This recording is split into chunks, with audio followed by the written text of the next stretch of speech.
मी अक्षरा पाटील. पुस्तक वाचन या युट्यूब चॅनलमध्ये आपणा सर्वांचं खूप मनापासून स्वागत. मित्रांनो, शिवाजी सावंत लिखित मृत्युंजय या कादंबरीचं आपण वाचन करीत आहोत. तत्पूर्वी चॅनलवर जर आपण पहिल्यांदाच असाल तर चॅनलला सबस्क्राईब करा. त्याचबरोबर व्हिडिओ आपल्या मित्रमैत्रिणींना, नातेवाईकांना शेअर करून व्हिडिओ कसा वाटला तेही कमेंट बॉक्समध्ये कळवा. आणखीन एखादं पुस्तक, एखादी कथा, कविता तुम्हाला आवडते ती कमेंट बॉक्समध्ये जरूर सांगा. वृषाली 6. स्वयंवराला गेलेले योद्धे भानुमतीसह हस्तिनापुराच्या सीमेवर गंगेकाठी आल्याची वार्ता हस्तिनापुरात पसरली.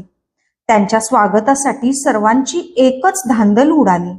नव्या युवराज्ञींचं दर्शन घेण्यासाठी आतुरलेले नगरजन हातात फुलांच्या माला घेऊन राजमार्गावर गर्दी करू लागली. राजकन्या भानुमतीची आता युवराज्ञी भानुमती झाली होती. हस्तिनापूरच्या विशाल वैभवी साम्राज्याची युवराज्ञी. शेवटी एका सुशोभित केलेल्या राजहत्तीवरच्या अंबारीत बसलेले युवराज दुर्योधन नगरातून राजवाड्यासमोर आले. त्यांच्या उजव्या हाताजवळ अंगराजही होते आणि डाव्या हाताला युवराज्ञी भानुमती होत्या. त्यांच्या डाव्या हाताला आणखीही एक स्त्री होती. ती बहुधा युवराज्ञी भानुमतींची आवडती सखी असावी. त्याशिवाय तिला त्यांनी अंबारीत घेतलीच नसती. ती भानुमतीपेक्षाही सौंदर्यवती होती. राजवाड्याच्या भव्य महाद्वारात राजमाता गांधारी देवींनी नूतन वधूवरांना ओवाळलं. ओघाओघातच दोहो बाजूस उभ्या असलेल्या भानुमतीच्या सखीला आणि अंगराजांनाही ओवाळण्यात आलं. ओवाळताना डोळ्यांवर वस्त्राची पट्टी बांधल्यामुळं त्या त्यागी राजमातेची किती कुचंबणा झाली असेल. वधूवरांनी पितामह भीष्म, महामंत्री विदुर, शकुनी मामा अशा वडीलधाऱ्या मंडळींना वंदन करून राजवाड्यात पदार्पण केलं. युवराज्ञींच्या सखीनंही वाड्यात पाऊल टाकलं. मला अंगराजाचं एकच कुंडल दिसू शकलं, कारण ते आपली मान वळवून युवराज्ञी भानुमतीच्या सखीकडेच पाहत होते. मान वळल्यामुळं त्यांचं ते कुंडल तिच्या बाजूकडं होतं ते मला काही केल्या दिसू शकतच नव्हतं. ते माझ्यासाठी जसं काही अदृश्यच झालं होतं. सदैव. वृषाली 7.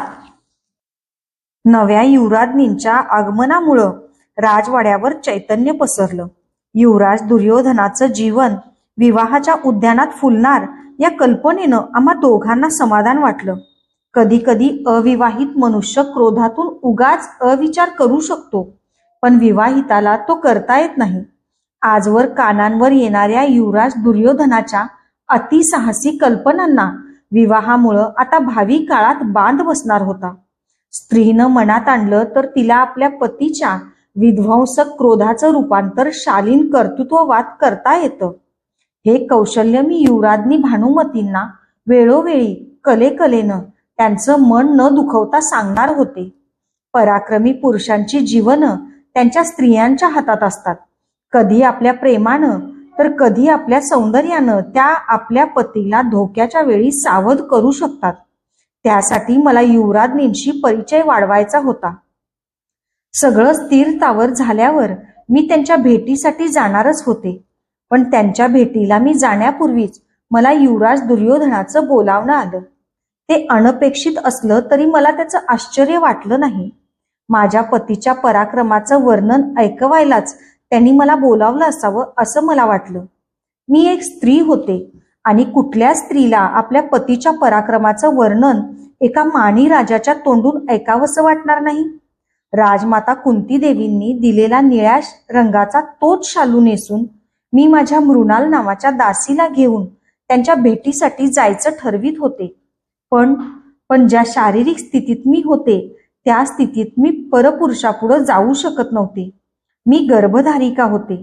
शेवटी निर्धार करून मी मृणालकडून माझी प्रकृती ठीक नसून आपणच निसंकोचपणे माझी भेट घ्यावी असा निरोप धाडला. ते कदाचित त्यांना आवडणार नव्हता, कारण त्यांचा स्वभाव आत्यंतिक मानी होता. किती झालं तरी ते कौरवांचे ज्येष्ठ युवराज होते, हस्तिनापूरचे अघोषित सम्राट होते. तरीही मृणाल सोबत ते माझ्या कक्षाकडे येत होते. ते येत असल्याचं मला गवाक्षातून स्पष्ट दिसलं, म्हणून मी तत्परतेनं कक्षाच्या आतील दालनात जाऊन बसले. कदाचित ते रागावलेही असणार, म्हणून मी मनाचं धैर्य एकवटून ते काय बोलणार ते ऐकून घेण्याची तयारी करू लागले. ते काहीही बोलले असते तरी मी त्यांना प्रत्युत्तर करणार नव्हते, कारण ते माझ्या पतीचे प्राणप्रिय साथीदार होते. शोन भाऊजीं इतकंच त्यांचं माझ्या जीवनात श्रेष्ठ स्थान होतं. त्यांना आदरानं वागवण्याची अंगराजांनी सूचना केली होती. आत येताच ते एका आसनावर बसले. त्यांनी संकेत करण्यापूर्वीच मृणाल कक्षातून निघून गेली. माझं आतल्या दालनातील अस्तित्व त्यांना स्पष्ट जाणवावं म्हणूनच मी हातातील सुवर्ण कंकणाचा ध्वनी केला. दालनाच्या द्वारावर झिरमिरीत पडदा होता. त्या पडद्याकडे पाहत ते म्हणाले, अंगराज्ञी, मला इथं पाहून तुम्हाला विस्मय वाटला असेल. नाही, आपणच इथं यावं असा परतीचा निरोप मला पाठवावा लागला याचा मलाच खेद होतो आहे. पण माझा नाईलाज होता. मला आपली अडचण समजली आहे. दासीनं ती सांगितली आहे आणि म्हणूनच मी स्वतः इथं आलो आहे. आणि त्याचा आपणालाही विस्मय नसावा. नाही, आपण सर्वांसाठी कौरवराज आहात, पण माझ्यासाठी शोन भाऊजीं इतकेच निकटचे आहात. त्याची जाणीव ठेवूनच मला इथं येताना संकोच वाटला नाही. शिवाय ज्या कामासाठी मी इथं आलो आहे त्यासाठी अन्य कुणालाही मी आपल्याकडे पाठवू शकत नव्हतो. असं आपलं कोणतं महत्वाचं काम माझ्यासारख्या सामान्य स्त्रीकडून होणार आहे? आपण सामान्य नाही. कर्णपत्नी कधी सामान्य असूच शकत नाही. आपल्या कामासाठी ही स्तुती आहे असं मी कसं म्हणू? नाही, ही स्तुती नाही, ही वस्तुस्थिती आहे. आणि आज पुन्हा एकदा आपण सामान्य नाही हे सिद्ध करण्याची वेळ आपणावर आली आहे. असं कोणतं असामान्यत्व सिद्ध करणार आहे मी आज? आपण जाणताच आहात की अंगराज आणि मी स्वयंवरासाठी कलिंगाच्या राज्यात गेलो होतो. कलिंग कन्या भानुमतीला घेऊन मी आलो आहे, पण तिनं स्वयंवराची माला माझ्या कंठात घालण्यापूर्वी एक विचित्र अट घातली होती. कोणती अट? त्या अटीला मी होकार दिला, तोही केवळ आपल्याच विश्वासावर. आपल्या उभयंताच्या वैवाहिक जीवनात माझ्यामुळं आनंद फुलणार असेल तर आपण माझ्या पतीचे प्राणप्रिय स्नेही आहात म्हणून हवं ते करीन. अट कसली आहे? तिची इच्छा आहे की अडकळू नका कौरवराज, स्पष्ट बोला की अंगराज कर्णानं आपल्या प्राणप्रिय सखीशी विवाह करावा. त्यांच्या उद्गाराने मी सुन्नत झाले, पण क्षणभरच. लागलीच स्वतःला सावरून मी धैर्यानं म्हणाले, पण अंगराजांची याला संमती आहे काय? दुर्योधनासाठी कर्ण काहीही करू शकेल हे अजूनही सिद्ध झालेलं नाही असं वाटतं की काय आपल्याला? प्रश्न तुमच्या आणि केवळ तुमच्या संमतीचाच उरला आहे. ती मिळवण्यासाठी आपण परस्पर इकडं यावं हे अंगराजांनी तर आपणास सुचवलं नाही. छे, त्याला यातलं अजून काहीच माहीत नाही. आपली संमती नाही असं मी समजू का? कशावरून? आपण साशंकपणे अनेक प्रश्न विचारित आहात म्हणून.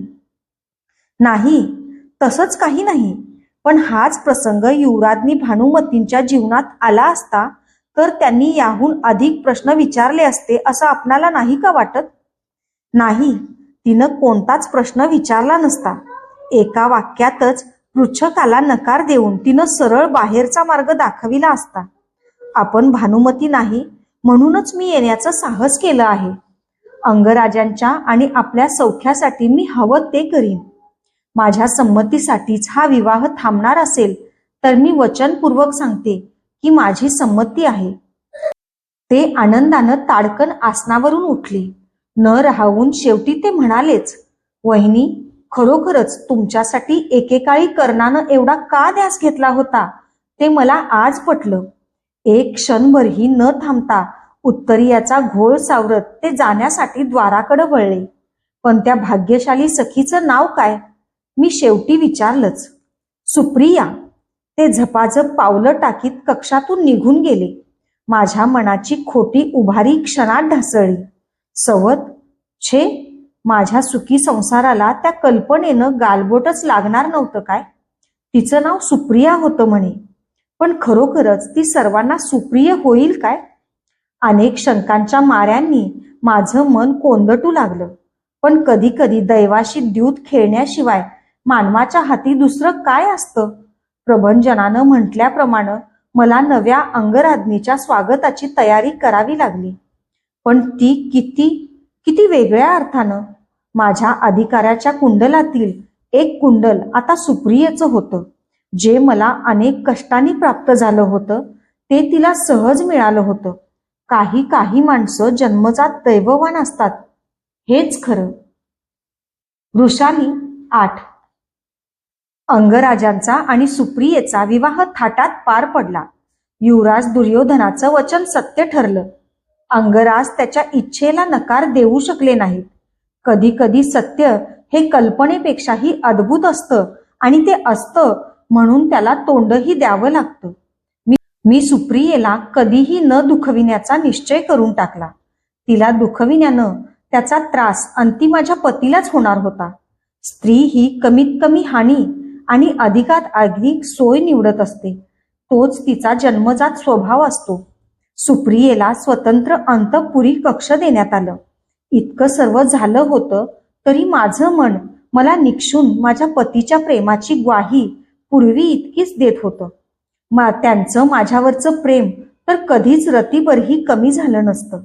गंगेकाठच्या ओलेत्या उत्तरीयाची आठवण ते कसे काय विसरणार होते? सुप्रियेनं मात्र माझ्यावरही ताण केली होती. माझ्या सर्व कल्पितांना तिनं प्रचंड धक्काच दिला. ती इतकी समजूतदार होती की तिचा विवाह होताच सर्वांअगोदर तिनं माझीच भेट घेतली.